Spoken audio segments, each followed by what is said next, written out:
predators at the time that Amber went missing. He was on that list of sexual predators in the area. We personally were not permitted to go out and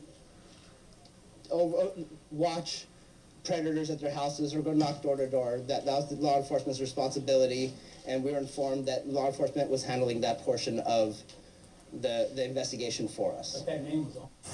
Was the father of Amber Dubois. Again, Amber Dubois disappeared a year ago, February, so just over a year. And he's talking about John Gardner, yes, sexual predator in that area. They saw his picture as they tried to figure out what happened to Amber. So he may have been involved in that.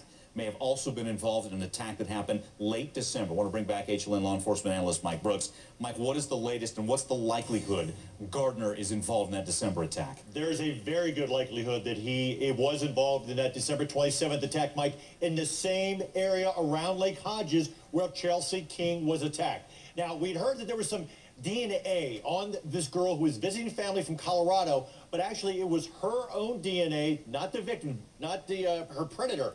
But she has identified Gardner through a photo array as the man who attacked her on December 27th. Now, we have not heard any charges brought against him yet for that particular crime, but we see they're building a case against him, so I'm sure we'll hear about charges down the road because he has another court appearance, a status hearing on March 9th, and a preliminary hearing where I'm sure we'll hear more about what the state has charges, any kind of evidence, which is basically probable cause hearing on March 18th. Okay, you know, and speaking of that December attack, the victim tells a harrowing story. This is a Sunday morning jog. She says good morning to who may be Gardner, we're not sure yet.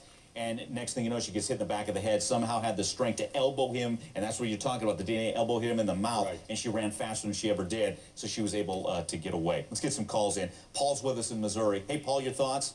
Hey, hello, Mike. Hi, Paul.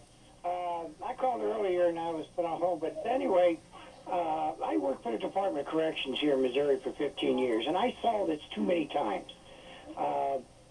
This particular individual, he may or may not be guilty, but the fact of the matter is, they were told this guy had the potential, to be deadly, but nobody paid any attention to this.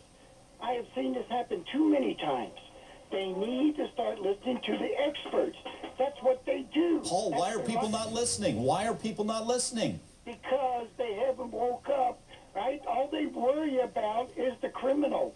You know, let's protect the rights of the criminal. Let's not worry about the victims. We see too much of that. Yeah. You know, some of these lives, that have been lost could have been saved if they had listened. Paul, thanks for the call. Paul, Missouri. Sonny, let me go to Sonny Hostin. Sonny, a lot of viewers are feeling that, just that frustration here, that we got to protect our kids, as we see here. I'm feeling that also. I'm feeling the frustration. You know, it is about protecting women and protecting our children from these violent predators. And of course, before they're on probation or on parole, they are usually evaluated by a psychiatrist. They are evaluated by other personnel, and recommendations are made. Ultimately, it is up to the judge to decide. Keep them behind bars and keep us safe. Guys, we got to run. More coming up.